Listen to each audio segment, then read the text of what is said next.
Olá pessoal, eu sou o Carlos Filipim do PET Engenharia Química da UEM e hoje a gente vai dando continuidade na parte de balanço de energia, falando mais especificamente sobre calor, energia interna e entalpia.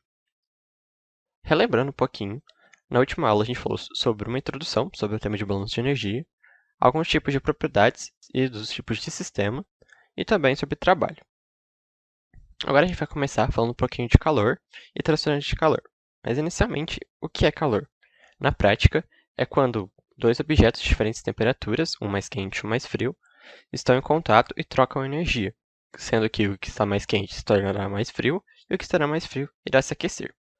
Ou seja, calor é a energia que vai estar fluindo do corpo de maior temperatura para o corpo de menor temperatura, motivado a essa diferença de temperatura entre os dois. E como o trabalho, o calor é uma energia em trânsito, ou seja, ela não é uma propriedade do sistema ou do corpo, como são a energia interna, que a gente vai ver mais para frente, e também a energia cinética e a potencial.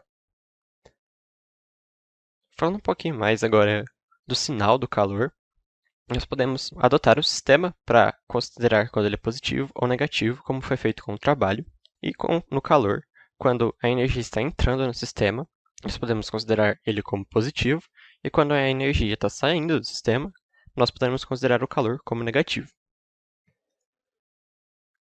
Falando um pouquinho agora sobre o equacionamento da parte de calor, a gente pode utilizar diversas equações para alguns sistemas, entretanto, a gente vai utilizar essas duas equações aqui um pouco mais básicas nas matérias iniciais do curso, na parte de introdução, pois as equações um pouco mais complexas serão vistas em outras matérias mais avançadas no curso, como fenômenos de transporte. Nesse caso, essas duas já podem ter sido conhecidas durante o ensino médio, na qual Q é igual a Cm ΔT ou C vezes ΔT, na qual Q é a quantidade de calor, C é o calor específico, C maiúsculo, capacidade térmica, M é a massa e ΔT é a variação de temperatura.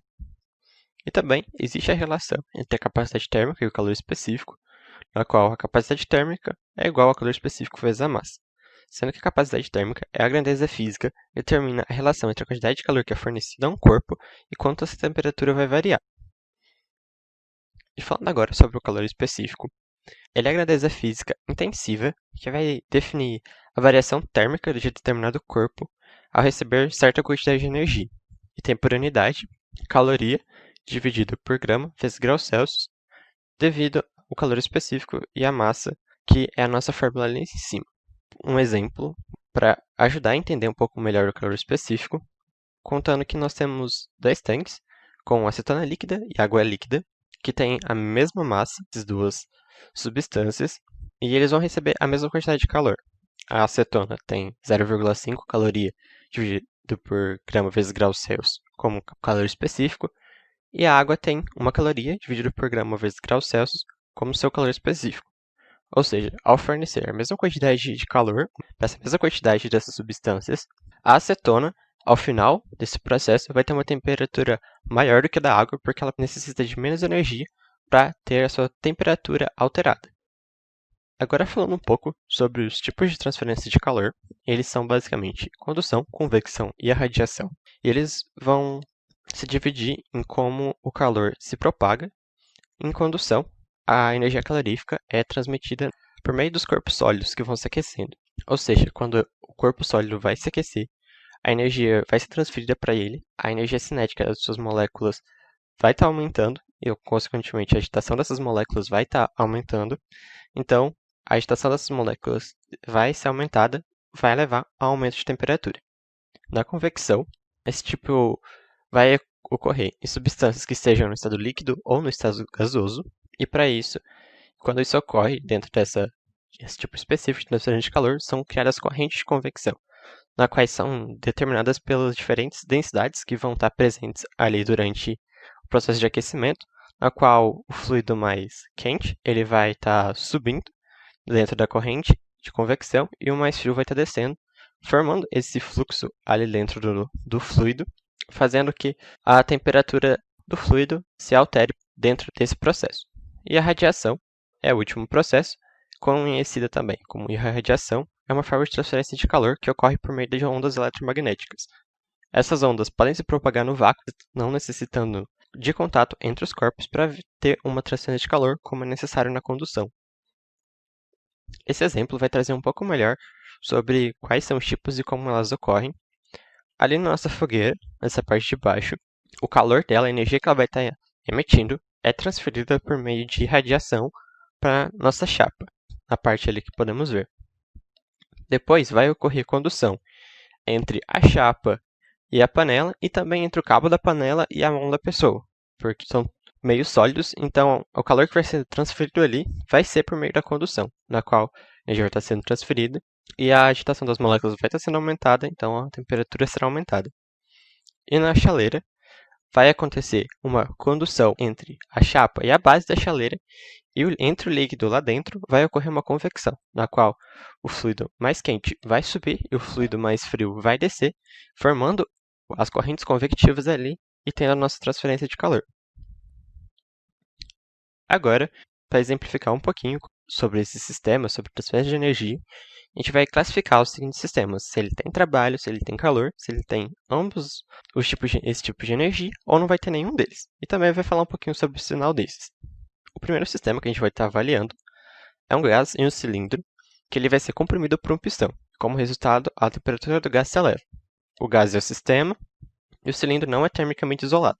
Nesse caso, vai ter trabalho e calor, porque o pistão vai estar comprimindo o gás dentro do cilindro, então a gente vai ter um trabalho positivo ali.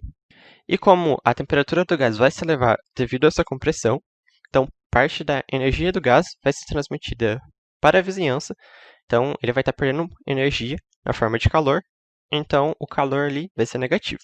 O segundo ali, quando o aquecedor elétrico ambiental atua em uma sala e a temperatura do ar se eleva.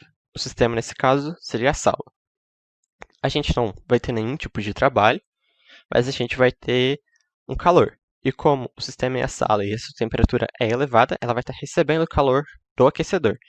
Ou seja, o calor ali é positivo. Já na situação 3, vai ser a mesma coisa da situação 2, mas em vez do sistema ser a sala, nosso sistema é o aquecedor. Então, nesse caso, o aquecedor ele vai estar sendo retirado o calor dele. Então, passado para a sala, retirado do aquecedor e aumentando a temperatura da sala, o que vai estar saindo ali é só calor, não vamos ter trabalho, e o calor ali vai ser negativo. E a quarta, a temperatura do ar em uma sala aumenta devido à radiação solar que entra pela janela. Nesse caso, a gente não vai ter nenhum trabalho, vai ter calor por radiação, devido à radiação solar, como já foi comentado. Nesse caso, o sistema seria o ar da sala, e ela vai estar aumentando uma temperatura, então o calor vai ser positivo. Falando um pouco agora sobre a energia interna e entalpia, a gente pode começar falando da energia interna, que é toda a energia que vai ser contida em um sistema, fora a energia cinética e a potencial, ou seja, toda a energia relacionada aos movimentos rotacionais e vibratórios das moléculas está sendo contabilizada dentro da energia interna. E também as suas interações atômicas que ocorrem dentro da nossa substância, que não conseguimos prever, assim, são todas unidas dentro da energia interna.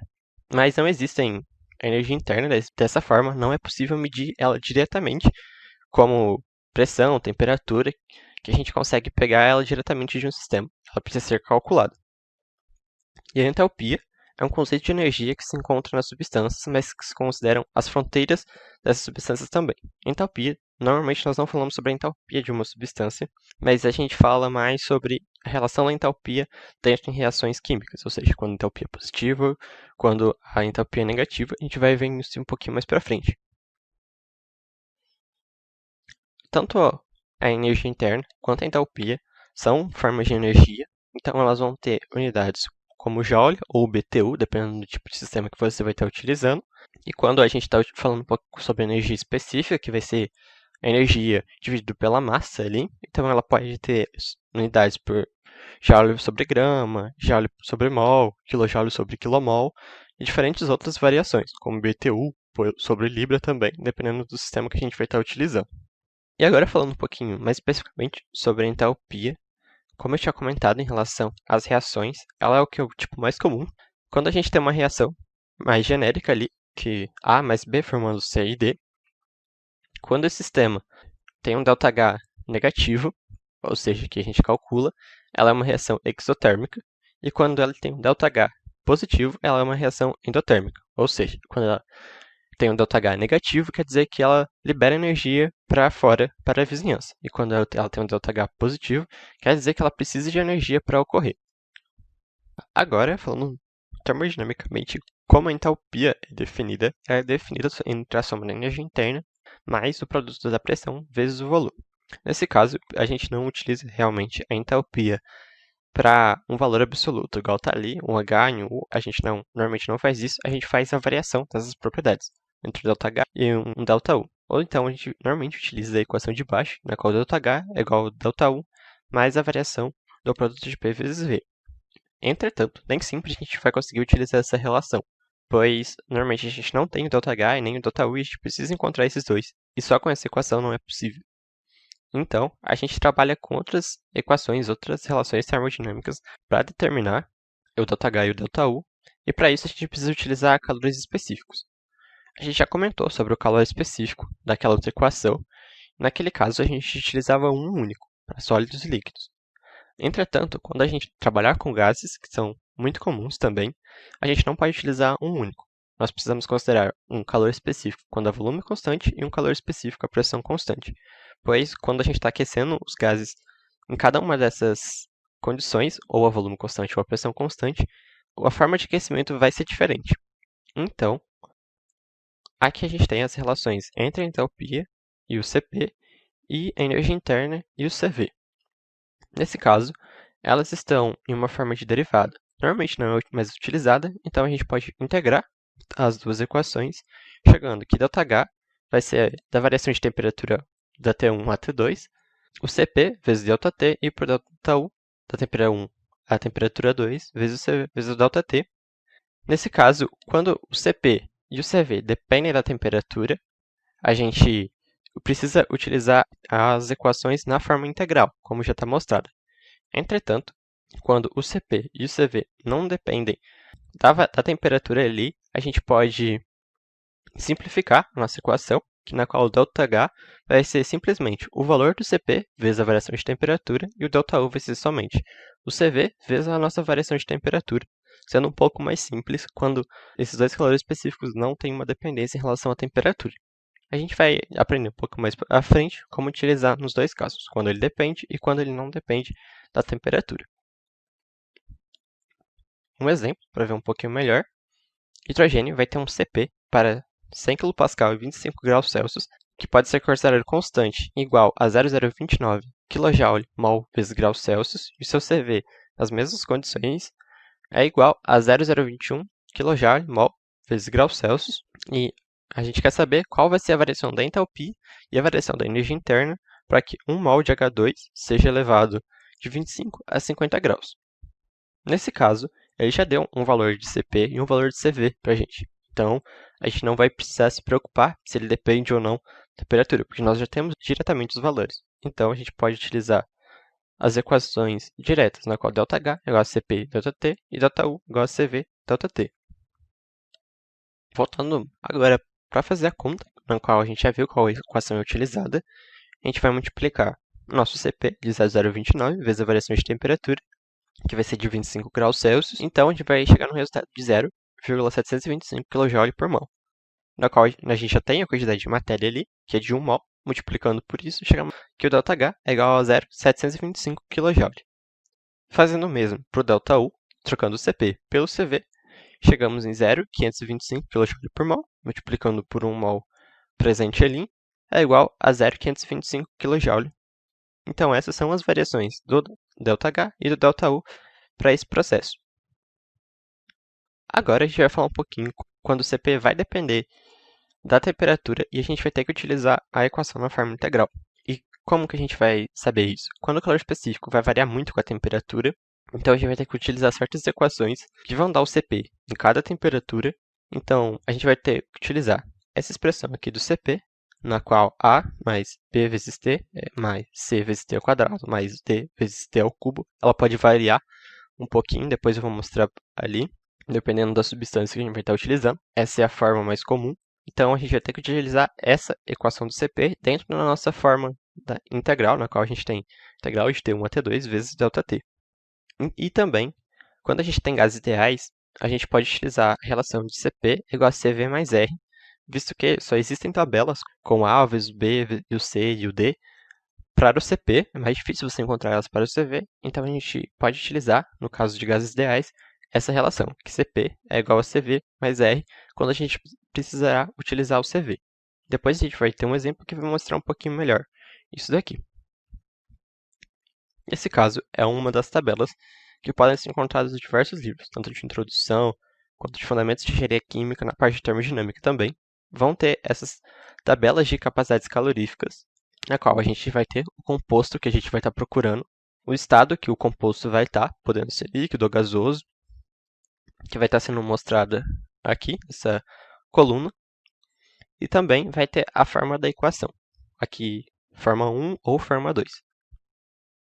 A unidade de temperatura que a gente vai ter que utilizar dentro daquela equação, podendo ser Celsius ou Kelvin, então temos que sempre se atentar para ver qual que a gente vai estar utilizando.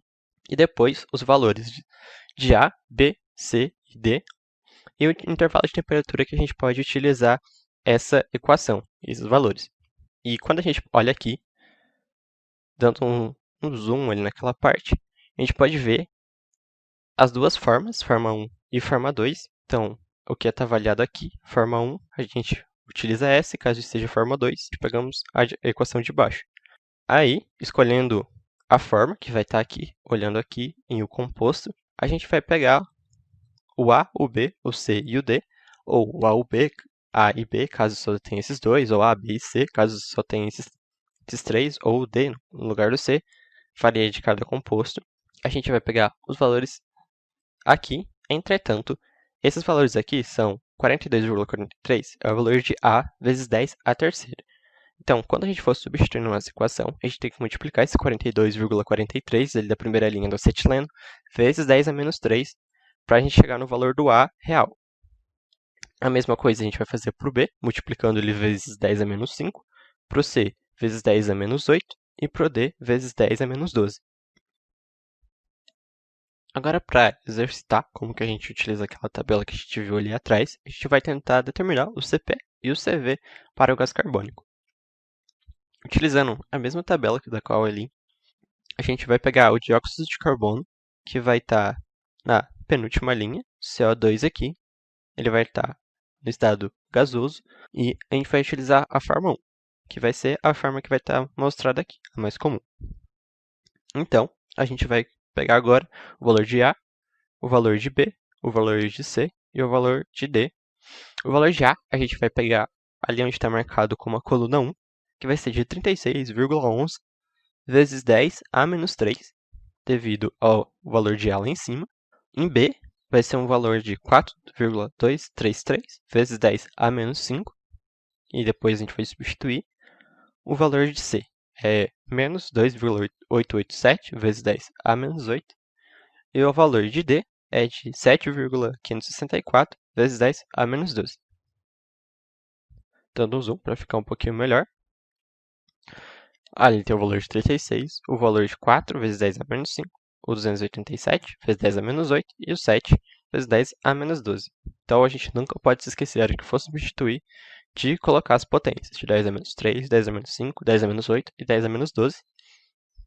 Caso em alguma outra tabela que utilize ele seja diferente, em cima, em vez de estar esses valores vezes 10 a terceira, 10 a quinta, 10 a 8, 10 a 12, ele vai estar os valores certos, então é só você fazer ao contrário, em vez de multiplicar pelos valores que 10 a menos 3, 5 e 8, você multiplica pelo valor que vai estar determinado lá. E achando o CV, agora a gente vai considerar o gás carbônico, nesse caso, como um gás ideal. A gente vai utilizar a relação que CV é igual a CP menos o R, deixando a mesma equação que a gente achou para o CP acima, menos o valor de R, que é de 8 vezes 314 vezes 10 a menos 3, tudo em kJ.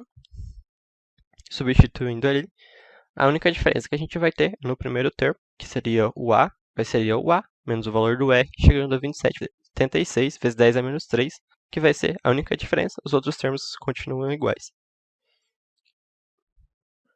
Pessoal, o que a gente tinha para passar em relação a esse conteúdo era isso hoje.